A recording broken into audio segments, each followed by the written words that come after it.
Hi guys, Jay here. I guess here we are, beginning of April. I was on a 2-week quarantine coming back from Texas. Thankfully, everything ended up okay with me and my family. I'm back to work now. We're all okay. But still, as the rest of us, we're still pretty well on house quarantine unless you have a reason to go out to get food or whatnot. Also, being the beginning of April, I'm really missing opening day and baseball, and I've got a Pittsburgh trip planned this year to see some baseball that I'm very nervous that it's most likely going to get canceled, as I'm sure a lot of us are dealing with. But anyways, I'm here today. I was thinking about maybe showing you guys my top 10 baseball autographs. I went through a lot of my stuff today, kind of to go through everything, and these are definitely not the most valuable autographs or the best players, some of these guys, but these are probably my top 10, the top 10 baseball autographs I got because of the value they hold to me. So here I am in the man cave. Some stuff's on the wall, some stuff's I brought in the room, but hopefully you enjoy the video, and we'll do the top 10 countdown leading up to my number 1 autograph. See if you can guess what it is, but let's cue the intro, and thanks for watching.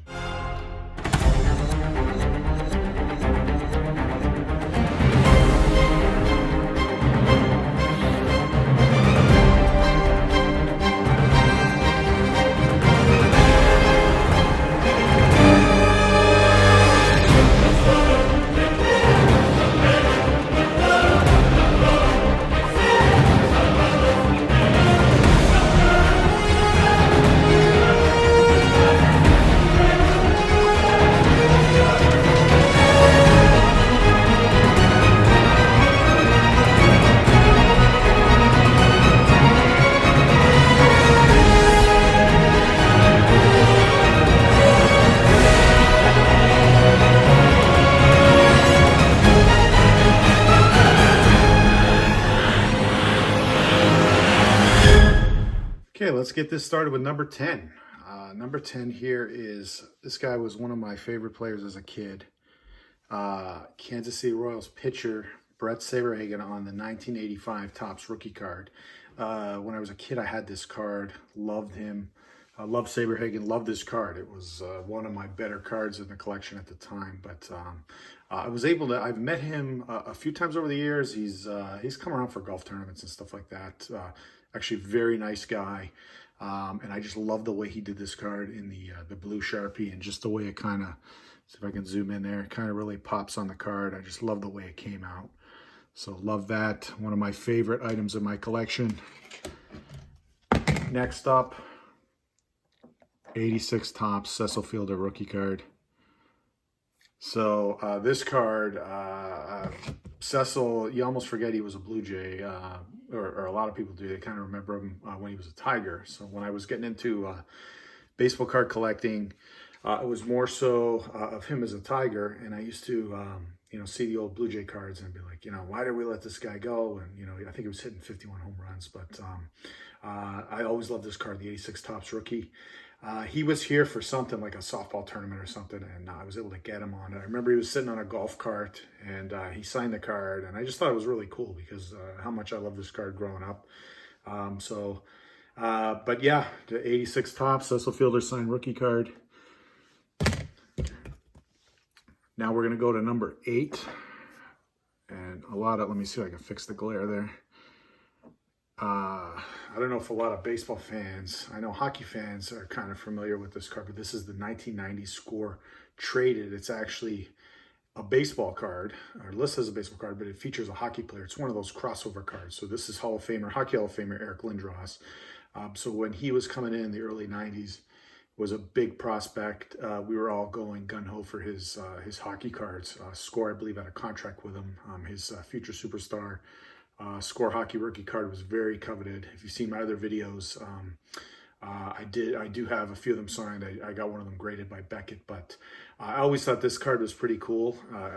It showed him in a Blue Jay uniform. I think he's taken BP, one of these kind of crossover cards. He obviously never played professional baseball, but it's cool to have this card. And usually I see him at least once a year for something. I got this signed a couple years ago, but I thought it was really cool. gonna move this out of the way. This is something I like. I got this signed.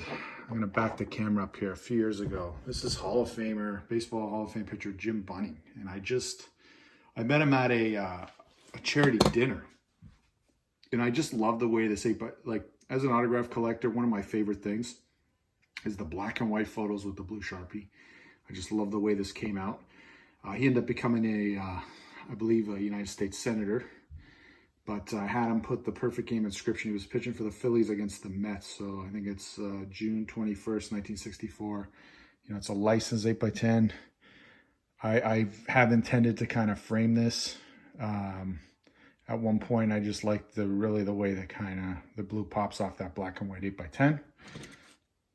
So I'm gonna turn the camera off here and then back on, and kind of we'll work around the room here on some other items. Okay, these next two here, I believe this would be item 6 is a Jose Bautista. Sorry, I'm just kind of taking a step back. Jose Bautista signed jersey. It doesn't really hang here in my basement. I brought it down from another room. I don't have it framed. But Joey Bats, one of the greatest Jays, I think, of all time.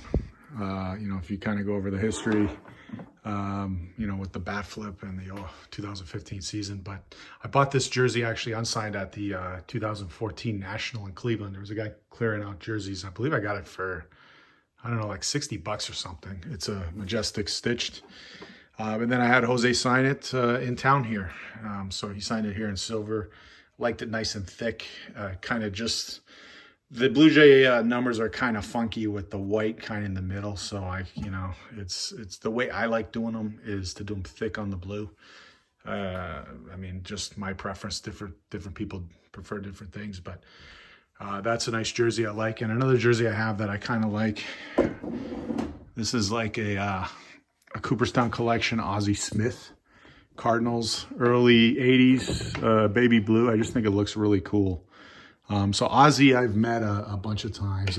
I was going through all my Ozzie Smith stuff. I mean, I've got a signed rookie card. I've got signed World Series program, and I got a whole bunch of stuff, but I really like this jersey the best. So he signed it across the one here in silver. Just, I like that old style.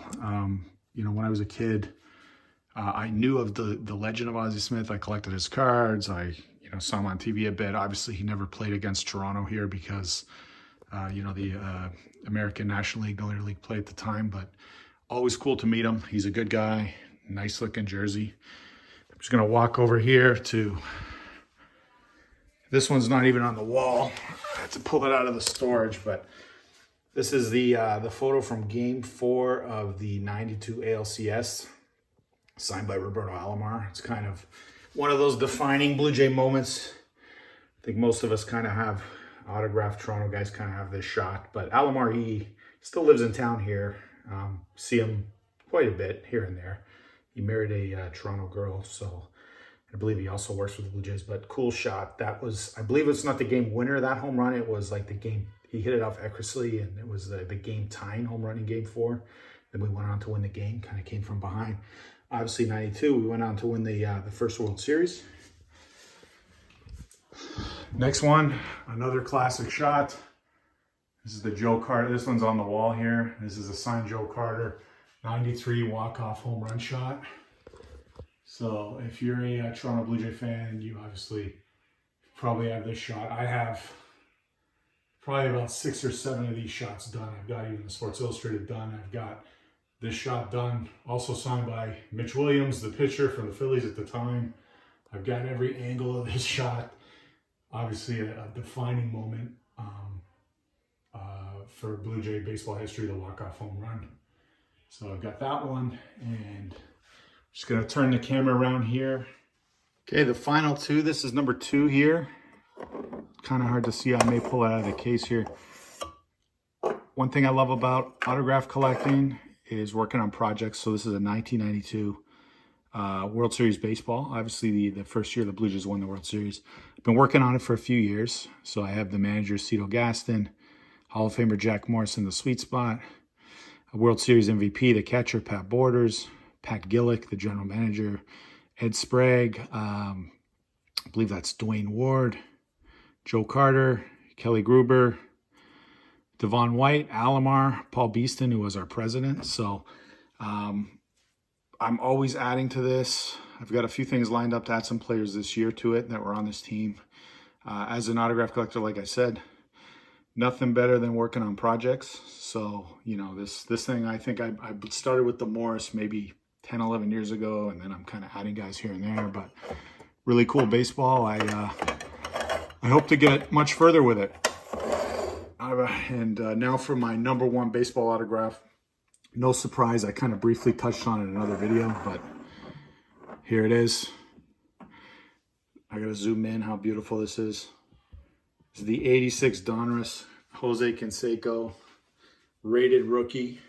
This card meant the world to me as a kid. I could never afford it, but I used to see it in the glass at card stores and shows. It was like $150. It wasn't until I became an adult when I started buying them. And the one time I saw him, or one time he came to town, I was gung-ho to meet him. And I did meet him, and he did sign this card for me. And I just think it's like really, really, really cool. I kind of zoom in the autograph because of kind of the significance of the card. Did a great job signing in blue. I turned it into Beckett. Had it just slabbed authentic, which I do frequently with my rookie cards. But I do enjoy this card even to this day. So a lot of times I take it out, I'll admire it. It's a nice looking card. It symbolizes a great era in baseball card collecting and baseball in general for me. So if going through all my baseball autographs, hands down, this is the favorite thing I own. This is number one, my number one item. So hope you guys appreciated the video, and thanks for watching, and let's hope we get baseball going soon.